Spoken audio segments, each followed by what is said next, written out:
프롤로그. 타고난 명이란 삶의 과정이다. 생각이 행동을 낳고 행동이 습관을 낳고 습관이 운명을 낳는다는 말이 있다.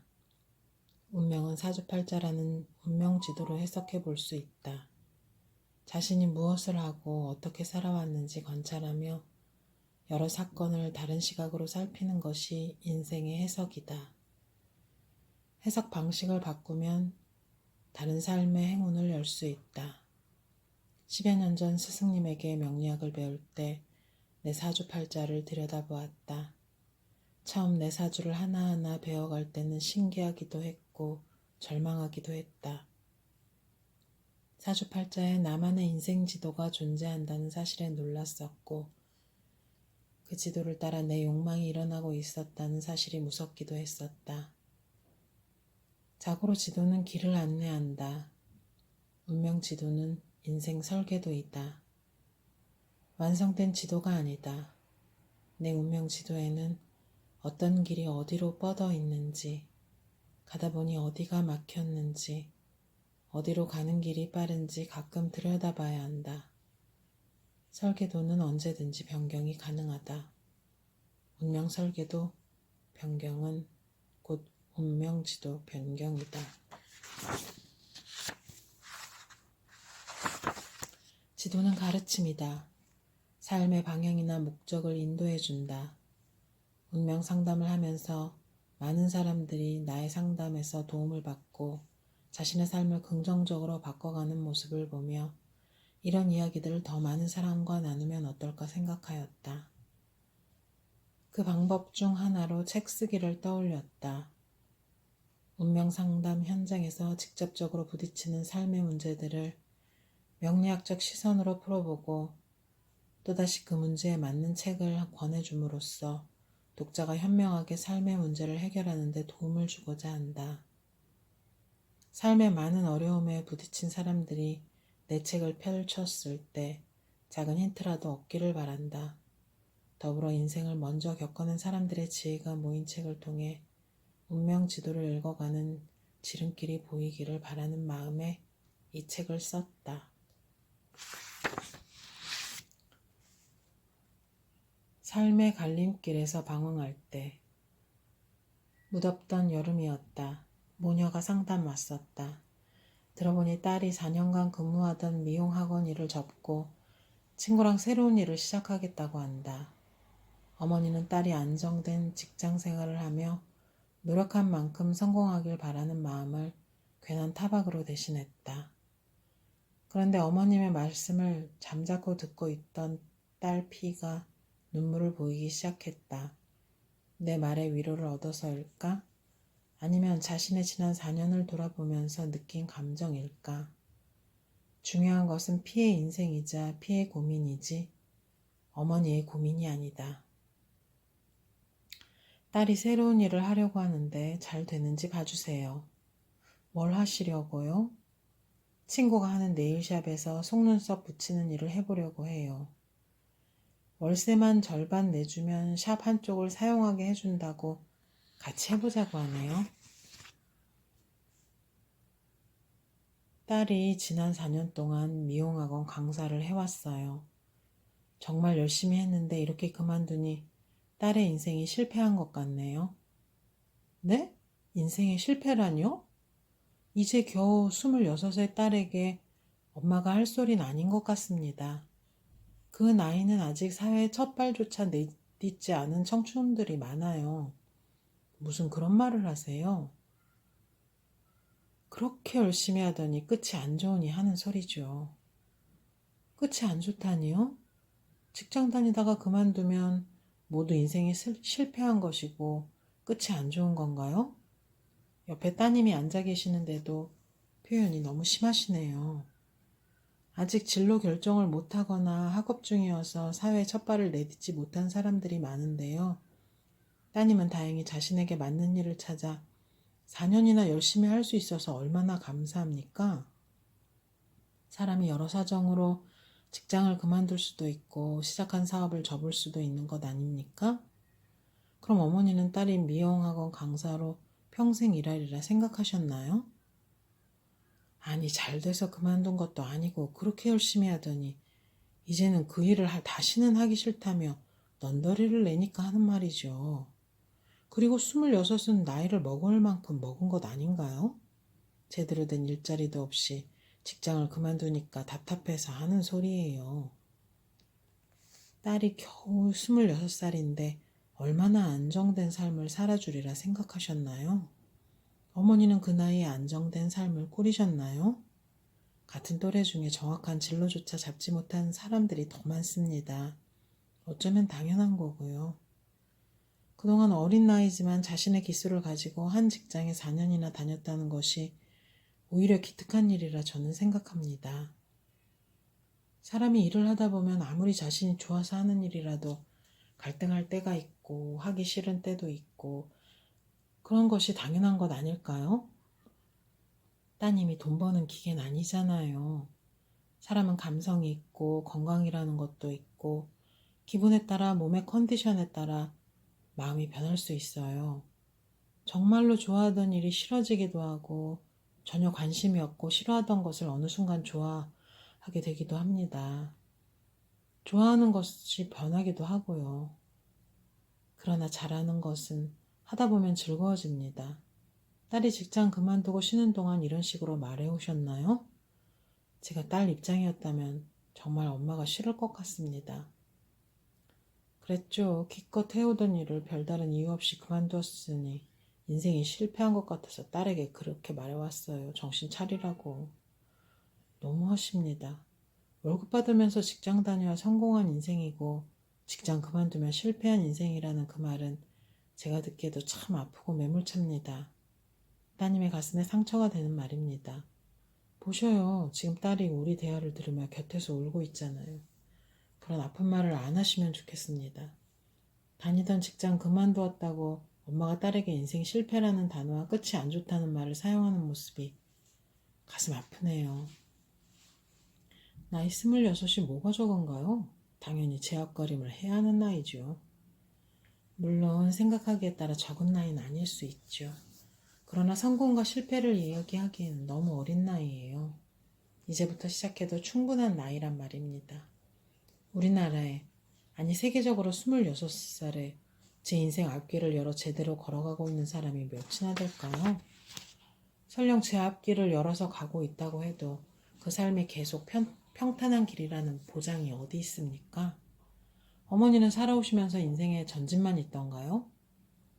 오히려 옛 현자들은 소년 등과 일불행이라 하면서 어린 나이에 성공하는 것을 경계하였습니다. 인생길에는 직선도 있고 곡선도 있다는 것을 어머니도 아시잖아요. 지나온 어머니 삶은 얼마나 당당하셨습니까? 왜 딸에게 전진만 하는 직선적 삶을 강요하나요? 4년 동안 열심히 한 길로 노력해 봤으니 잠시 쉬기도 하면서 지금 가는 길이 정말 행복한 길인가 생각도 해보고 다른 길은 없나 둘러보는 기회로 삼으면 좋지 않을까요? 친구의 네일샵에서 속눈썹 붙이는 일을 잠시 휴식의 시간과 다른 일을 찾기 위해 거쳐가는 다리 같습니다. 어머니의 바람처럼 대박나는 일은 아닌 것 같으니 편한 마음으로 시작하세요. 다음을 준비하는 연습 기간이라 생각하시면 좋을 것 같습니다. 그리고 가까운 곳이라도 여행을 다녀오세요. 지난 4년을 돌아보고 몸과 마음을 쉬어주면서 다시 미래를 준비하시기 바랍니다. 엄마의 재촉에 너무 흔들리지 마세요. 자동차를 운전하다 보면 뒤에서 빨리 가라고 빵빵거리는 운전자들이 있어요. 그 소리에 당황해서 급하게 운전하면 사고가 나죠. 내가 안전이 확보되었을 때만 앞으로 나가는 겁니다. 앞으로 빨리 가다 사고가 날 것 같으면 당당하게 천천히 가야 해요. 빠르게 가다가 사고가 나도 빵빵거리던 운전자는 책임져 주지 않아요. 뒤에서 재촉해서 빨리 가다가 사고가 났다고 변명해도 안 통하죠. 자신의 자동차는 자신이 확신이 설 때만 운전하는 겁니다. 자신의 인생을 운전하는 주인이 본인이라는 사실을 잊으면 안 돼요. 남들이 빨리 간다고 빨리 가라 한다고 무작정 달려만 가면 안 되고요. 사람마다 자신만의 속도가 있는 겁니다. 자신의 인생 속도를 찾기 바래요. 제가 보기에 지난 4년 동안 어린 나이였지만 열정을 다해 일을 하신 걸 보니 무슨 일이든지 다시 시작하셔도 성실히 잘할 것 같네요. 그 직장과 인연이 닿았다 생각하고 시원하게 털어버리세요. 앞으로 운이 나쁘지 않으니 좀 천천히 생각해서 시작해도 좋을 것 같으니까요. 운명을 살리는 사주 편지. 어머님과 상담하는 내내 곁에서 울던 피야. 너희 눈물에 마음이 많이 아팠단다. 26, 4년째 미용 강사 일을 했다니 시작은 22살이었겠네. 많은 친구들이 대학 안에서 아니면 휴학 등으로 삶의 길을 방황할 때 자신의 길을 찾아내 4년이나 열심히 했다니 훌륭하구나. 그러나 그 길을 그만두었다고 해서 어머니 말씀처럼 인생이 실패한 것은 아니란다. 너희 사주를 보면 하늘의 태양을 나타내는 병화로 태어났구나. 태어난 달이 겨울이지. 겨울의 태양은 존재만으로도 세상에 빛과 따뜻함을 준단다. 그래서 너에게는 따뜻한 기운이 느껴지는구나. 사주에서 너를 나타내는 태양 옆에는 총명, 예술적 재능, 제자를 길러내고 가르치는 재능, 남을 돌보는 재능 등의 기운들이 잘 되어 있어. 이를 식상이라고 부른단다. 식상이 잘 되어 있는 사주는 현대에서 직업을 가지고 돈을 버는데 유리해. 재능이 많기 때문이지. 우리가 살면서 손에 넣게 되는 재물이 일의 결과라면 식상은 결과를 이끌어내는 재능, 기술, 노하우 같은 것들이란다. 너희 사주는 식상 그릇이 잘 되어 있으나 직장 그릇이 약한 것이 약점이지. 어쩔 수 없이 직장 변동은 있을 수밖에 없구나. 그렇다면 앞으로 직장보다는 직업을 가지려 노력해야 한단다. 자신만의 직업이 있으면 직장은 운에 따라 변동이 되더라도 삶의 흔들림이 적겠지. 내가 그동안 노력을 하지 않아서가 아니야. 하완 작가는 하마터면 열심히 살 뻔했다 해서 열심히 노력했다고 보상받는 것은 아니다. 그리고 열심히 안 했다고 아무런 보상이 없는 것도 아니다 라며 위로를 해주는구나. 내 엄마가 괴로운 이유는 딸의 노력이 물거품이 된 것 같아서 속상하신 거야. 너의 마음을 몰라서가 아니야. 부모는 자녀의 안정적인 생활을 원한단다.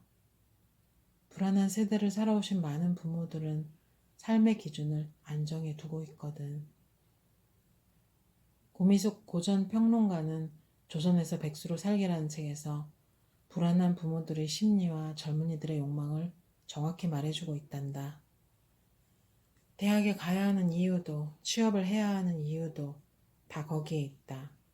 명문대 열풍, 전문직에 대한 집착, 공무원을 향한 열망, 이 모든 것의 원천 역시 안정이다. 청춘, 아니 인생의 목적 자체가 오직 안정, 안정뿐이라는 것이. 그런데 말이야, 애초에 삶에 안정이라는 것이 있기는 한 것인지 잘 모르겠다. 안정적인 삶을 위해 아무리 준비를 하고 노력을 해도 실패하기도 한단다. 하한 작가도 그랬다지. 내가 느낀 것은 인생은 내가 생각하는 대로 되지 않을 뿐더러 내가 아무리 고민해서 무언가를 선택해도 그 선택이 무의미해지는 순간들이 있다는 사실이었다. 마치 열심히 한 방향으로 노를 젓는데 커다란 파도가 몰려와 나를 다른 곳으로 데려다 놓은 기분이다. 우리는 인생을 원하는 방향으로 끌고 갈 수 있다고 믿지만 한낱 파도에 휩쓸리는 힘없는 존재일지도 모른다. 나도 온갖 인생의 풍파를 겪으면서 삶이라는 것이 내가 어쩌지 못하는 것도 있다는 것을 인정하게 되었단다. 우리가 열심히 노력하지 않아서가 아니야. 우리가 지금 괴로운 이유는 우리의 믿음, 즉 노력이 우리를 자주 배신하기 때문이다. 내가 이만큼 노력했으니 반드시 이만큼의 보상이 있어야 한다는 생각이 괴로움의 시작이다. 보상은 언제나 노력한 양과 동일하게 주어지지 않는다. 노력한 것보다 작게 혹은 더 크게 주어진다. 어쩌면 아예 보상이 없을 수도 있다. 안타깝지만 사실이다. 원래 인생은 공평하지 않아. 노력으로 다 된다는 말도 거짓말이지, 알겠어? 내 노력이 부족한 탓이 아니라는 이야기야. 피야, 자책하지 마라. 어머니 말에도 상처받지 마렴. 실패는 귀중한 경험이야. 겨우 26의 첫 단계 계단에서 넘어졌다고 끝이 아닌 거란다. 그때 실패 그 자체를 벌줘서는 안 됩니다. 실패를 자신 탓으로 돌려서는 안 됩니다. 자신을 책망해도 아무것도 이루어지지 않습니다. 물론 나 아닌 누군가를 책망해도 운을 탓해도 아무 소용이 없습니다. 중요한 것은 실패한 이유가 무엇인지 알아보고 다음에는 어떻게 해보자는 말을 주고받는 겁니다. 단지 그것만으로 실패는 하나의 계단이 되어 우리를 미래로 데려다 줍니다. 피야, 이제부터는 무엇이 되고 싶은지를 찾지 말고 무엇을 하고 싶은지 생각해 보렴. 직업과 꿈은 전혀 다르단다. 꿈이 꼭 직업일 필요는 없단다. 꿈이나 목표 따위는 필요 없다. 반드시 이루어야 할 사명 따위란 없다. 삶에는 본디 어떤 의미도 없다. 삶은 오직 사는 것, 그 자체만이 목표다. 살다 보니 돈도 벌고 만나고 헤어지고 창작도 하고 정치도 하는 것이지 그 반대는 절대 아니다. 돈을 벌기 위해, 사랑을 위해, 예술을 위해 그렇게 목표 지향적으로 살다 보면 결론은 허무하다. 그 자체가 망상이기 때문이다. 우에마스 스토무 작가는 꿈이 없다고 말하는 그대에게서 꿈이 꼭 거대한 것이 아니라고 다음과 같이 말하는구나. 꿈과 일은 전혀 다른 것입니다. 별개로 생각하면 명쾌해집니다. 꿈은 단순하게 좋아하는 것이며 해보고 싶은 일입니다. 그러니 어떤 것이든 좋습니다. 몇 가지든 상관없습니다. 오늘은 카레를 먹고 싶다는 것도 멋진 꿈입니다. 한편 일이란 간단히 말해 남에게 도움이 되는 것이며 사회에 도움이 되는 것입니다. 그러므로 어떤 일이어도 좋습니다. 몇 개가 되어도 관계없습니다. 심지어 돈이 되지 않아도 좋습니다. 세상에는 돈이 되지 않지만 해야 하는 일이 얼마든지 있으니까요. 이처럼 꿈과 일은 모두 단순한 것입니다. 원하는 대로 다 되지 않는 것이 오히려 정상적인 삶이지 않을까 생각한다. 울지 마라. 이왕 다른 길을 선택했으니 이번에는 천천히 가면 어떨까? 너무 열심히 하지 말고 이번엔 좀 다르게 대충 살아보렴. 앞으로 너의 운이 너를 응원할 테니까. 재물운은 언제쯤 들어오나요? 상담자들이 가장 많이 관심을 가지는 분야는 재물운입니다. 하루에도 몇 번씩 재물운에 관한 상담이 들어옵니다. 삶과 돈이 얼마나 밀접한지 돈이 뭐길래 상담자들이 창백해진 얼굴로 나를 찾아와 호소하게 되는 걸까? 이들의 사연을 들으면 안타깝다. 특히 투자에 대한 자세한 공부 없이 남들 따라 뛰어든 경우가 그렇다. 투자도 공부가 필요한데 그걸 몰라서 어렵게 모은 돈, 빌린 돈으로 낭패를 보는 이가 많다. P2P 투자. 2017년에 투자회사를 통해 작지만 목돈을 투자했습니다. 1년 약정을 했는데 2018년 원금 손실이 너무 커서 못 찾았어요. 2019년에는 원금이라도 회수할 수 있을까요? 현재 주식도 반토막 난 상태거든요. 올해 재물운은 평균적이네요. 그래서 하반기에 원금 회수 정도는 할 수 있을 것 같아요. 2017년 운이 투자식에 불리한 운이셨어요. 관제와 손재를 가져오는 운에 하는 일들은 대체로 손해로 연결되더군요. 또 투자에 대한 공부 없이 전혀 모르는 분야의 투자 회사 말만 듣고 투자하신 것은 투자 회사에 유리한 일이지 개인에게 유리한 일은 아닙니다. 은행이나 투자회사, 증권회사는 절대로 친절하지 않아요. 개인의 돈을 이용해 이윤을 추구하는 존재들이잖아요.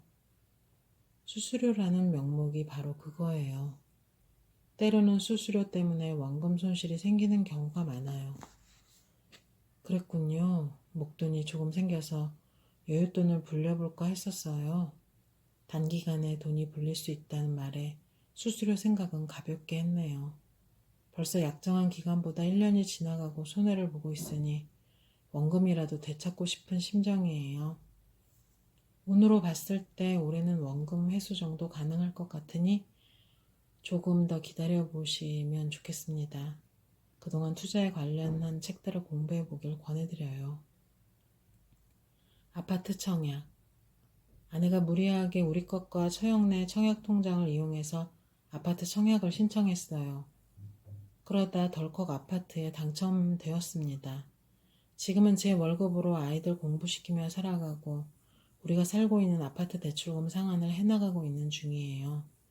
그러다 보니 우리 아파트 대출금 이자에 당첨된 아파트 대출 이자까지 버거운 상태죠.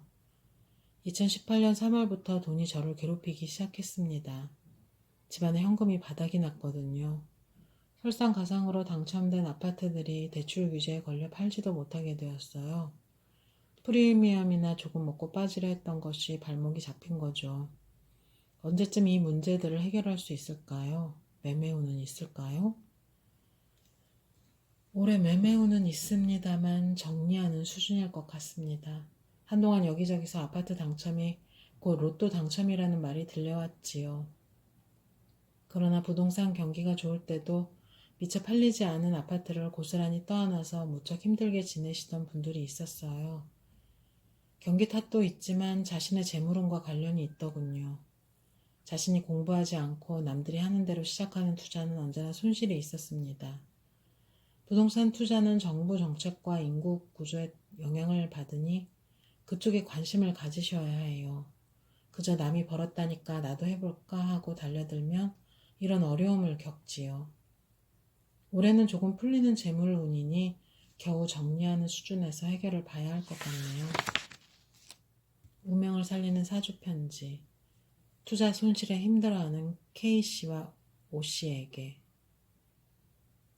K씨의 사주는 해월에 기토로 태어났습니다. 기토는 밭이죠. 겨울에 태어났으니 겨울에 얼어있는 밭입니다. 겨울밭에는 생명을 키워낼 수가 없어요. 따뜻한 햇볕이 절실히 필요하죠. 흙은 단단해야 물을 가둘 수 있는데 흙이 단단해지려면 역시 따뜻한 햇빛이 필요합니다. 기토에서 수는 재물을 뜻하죠. 2019년 기해년에 다시 큰 물이 들어와요. 얼어있는 밭에 홍수까지 났으니 전부 물에 휩쓸려가는 모습입니다. 재물운이 들어오는 해가 아니라 재물이 휩쓸려 나가는 운이에요. 손해보는 운이죠. K씨에게는 투자에 불리한 운입니다. 2022년부터 좋은 운이 옵니다. O씨의 사주를 보면 묘월에 태어난 신금입니다. 봄에 태어나 반짝이는 보석이죠. 예리한 기운을 가지고 있어요. 신금에게 목은 재물과 여성을 뜻합니다. 사주에 목 기운이 강합니다. 강한 나무 기운 때문에 보석에 흠집이 생겼어요. 돈을 쫓으면 안 되는 사주죠. 이성관계로 인한 재물 손실을 조심해야 해요. 타고난 사주의 모습을 미리 알고 지키면 큰 어려움 없이 살아갑니다. 때로는 순응하는 것도 현명한 선택이니까요. 사람들은 부자가 되고 싶어하고 풍부한 자산을 원하죠. 로버트 기요사키는 부자 아빠 가난한 아빠에서 부자가 되려면 실패를 두려워하지 말아야 한다고 합니다. 나는 골프공을 한 번도 잃지 않은 선수를 본 적이 없다. 또 실현을 한 번도 하지 않고 사랑에 빠진 사람을 본 적도 없다. 그리고 돈을 한 번도 잃지 않고 부자가 된 사람을 본 적도 없다. 대부분의 사람들이 돈 문제에서 이기지 못하는 이유는 돈을 잃는 고통이 부자가 되는 기쁨보다 훨씬 더 크기 때문이다. 사람들은 부자가 되는 꿈을 꾸지만 돈을 잃는 것을 더 무서워한다. 하지만 금융 지식을 갖춘 후에도 풍요로운 자산을 확보하지 못하는 경우가 더 많아요. 미국의 마이크 밀켄이라는 사람은 주식과 채권에 타고났다는 평가를 받으며 일찍부터 업계에서 인정을 받았죠. 펜실베니아 대학 경영대학원 와튼스쿨을 졸업한 수재였습니다. 어느 날 그는 투자에 관한 자신만의 비법을 정리하게 되었죠. 밀켄의 투자 성공 비법은 바로 내부자 정보 거래였어요. 승승장구하던 밀케는 1990년 내부자 거래 혐의로 엄청난 벌금과 10년의 징역형을 받았죠. 사람들은 궁금해했습니다. 그렇게 똑똑하고 성격 좋고 능력 많던 마이크 밀켄이 왜 내부자 정보에 집중했는지 말입니다. 결국은 내부자 정보를 통한 매매 외에는 시장에서 완전한 승리를 거두는 방법은 없다는 것이 사실인 거죠. 정철진 기자는 자본에 관한 불편한 진실에서 보이지 않는 경제 흐름을 알려줘요. 현대사회를 살아가는 사람들은 대부분 숨가쁘게 돌아가는 경제 환경 속에 놓여 있다. 경제상을 살펴보는 것은 자연스러운 일이며 이때의 통찰을 바탕으로 행동에 나선다. 주식이나 채권을 사고 부동산에 투자하고 금을 사모은다. 또는 저축이나 절약을 한다. 경제의 흐름을 파악한 후 미래에 대비하는 당연한 과정이라 할 수 있다. 그런데 이런 통찰을 할 때는 반드시 한 가지 중요한 변수를 염두에 두고 있어야 한다. 그것은 바로 설계자의 존재다. 누군가 우리의 눈에 띄지 않는 어떤 세력이 자기 뜻대로 경제 흐름을 만들어간다는 사실을 잊으면 안 된다. 우리 인생처럼 경제에도 주기를 갖는다고 해요. 이 주기를 읽어내는 능력을 경제 통찰력이라 하죠. 가령 지금 아파트 구입을 고민하는 사람은 먼저 향후 부동산 시장의 움직임을 통찰해 봐야 한다. 다양한 논과 분석 자료가 필요할 것이다. 주택 공급과 수용 예측, 대한민국 인구 구조의 변화, 현 주택 가격의 적정성, 본인의 소득 현황 등을 하나하나씩 따져봐야 한다. 하지만 이보다 앞서야 하는 건 울트라 버블과 슈퍼 공황의 주기에 대한 통찰이다. 즉, 과연 지금이 진정한 부동산 시장의 바닥인지를 체크해야 한다는 이야기다. 경제 통찰력을 갖기 위해선 정확한 금융 지식뿐만 아니라 자신의 욕망을 다스리는 힘이 있어야 해요. 금융 지식을 쌓는 데 도움이 되는 책 중에 한국은행에서 발간한 일반인을 위한 한국은행의 알기 쉬운 경제 이야기가 있습니다. 저축은 경제활동을 얻은 소득 중에서 생활에 필요한 만큼 소비하고 미래 지출에 대비하여 남겨놓은 부분을 말합니다. 가정경제에서 이러한 저축은 예금, 적금, 증권 등 각종 금융자산과 부동산 등 실물자산 형태로 남게 됩니다. 투자가 자산 고유의 수익 이외에는 자산 가격의 상승으로 발생하는 정상적 매매 차익을 얻으려는 목적으로 하는 것이라면, 투기는 우연히 단기간에 생기는 가격 변동을 이용하여 큰 이익을 얻을 목적으로 매매하는 것을 말합니다. 투기는 주식 투기와 부동산 투기 등의 다양한 형태가 있습니다. 자신의 운명을 스스로 통제하는 것과 남에게 맡기는 것의 차이는 자신의 욕망을 어떻게 사용하느냐와 세상을 얼마나 읽어내느냐의 통찰력에서 생기죠. 투자와 투기의 차이 또한 마찬가지입니다. 욕망을 되돌아보면서 자본의 속임수에서 벗어나길 빕니다.